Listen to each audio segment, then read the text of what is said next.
So hi friends, so you have already seen that first entered string is Krishna. So and after that the output of this string is in sorted order, in alphabetically order. After that the output will be in reversed order. That is perfect. So our input and output is perfect. Let's see how does this code work. The first line, that is a simple statement to enter a string, and second line, that is for user input. So at first I took input uh, using input function, that is in s. Then after that I have to sort this string, so I used sorted method and I passed this string as argument. So sorted string now s has as a sorted, uh, that is, so now this sorted function returns a sorted list elements. We have taken argument as string, but this sorted method returns a sorted list elements. So now this as is a list, but we need a string. So for that I have used join method. What does this join method do? Each element of the this list object, it is used to join all elements in a single string. So this is a separator. I have not used any separator, so this join method will join all elements from this as list, that is returned from this sorted method. So now as is again it is string. So after this it is in a second line here output it is showing a sorted string, that is AAHIKRNRS. And in next line this reversed method, it is taking as a argument s, that is now as a string, that is in sorted order. But this reversed method will reverse this sorted string in reverse order. It will be just reverse the string and will be stored into s. That is not just a reverse the string, that is it reverse each element of the string and returns a list of elements, that is a reversed form. So from here it is also reversed elements of the list. So we need to join again it by each element from this s, that is a list now. So this method used to join each element of the list and it will return here in s. So now this is a string. So in next line we are printing the reversed string as a output here. That's it. Let's see how to code in Java 2.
Hey friends, you can see the input and output, that is we have taken input, that is Krishna, and its ascending orders, that is sorted in ascending order is AAHIKNRS, and its reverse order, that is SRNKIHAA, that is perfect. So now let's understand the code.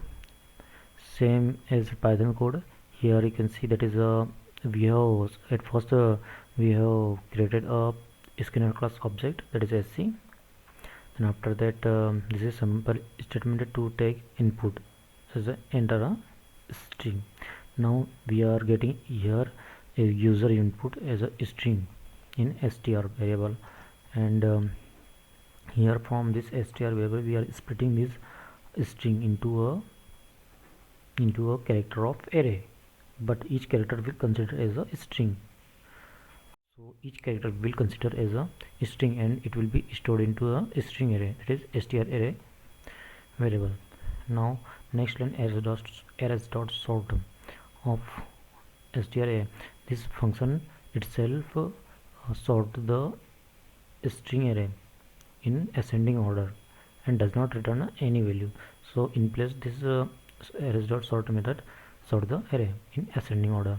Now we are printing here, because this sorted array in ascending order, that is a array, so we cannot print it directly, and at the end we need a string. So that there is a method in a string class that is called a join method, which used to join each element of the each element from the string array. Each element from the array, it is used to join each element in a string form. So this is a string dot join method, and this is a string array in a sorted form. So each element of this array will be joined without any separator. This is used to take a separator, but we have not given any separator, so each element will be joined without any separator, so that it will become a simple string. Next line, collections dot sort, a method in collections class, the reverse method is used to reverse the list, set, or any object like that, list of object used to reverse. So because this str array, that is a simple array, it is not array list, so at first we need to convert it into a array list. So we are converting here the dot as arrays dot as list, it is used to convert a array to list. So everything will be considered as a list, and it will be assigned to the str array, that will be the list in next step. So this list will be reversed, whatever is already we have sorted here, arrays dot sort, then after that sorted array will be here this array will be converted into the list, and this list will be reversed. Each element of this list will be reversed. So because it is in a list form, so we need a string form. So again we will use here a string dot join method without any separator, and this will be the list, because already we have converted this str array into list here. So this time here it will be considered as a list, and each element of this list will be joined without any separator, so it will be considered as a string. So we are printing here, it is a string reversed. Hey friends, if you like my video, please like, share with your friends, and subscribe to the Technical Learning Hub. If you want any other method to sort the string, which I have told you, there are 3 ways to sort the string. If you want any other way to sort the string in Java, either Python or in C language even, let me know. Write your comment in comment box, so that I know that you want a string to sort in another way. So I will write code for that, and I will explain it for you. Thank you so much.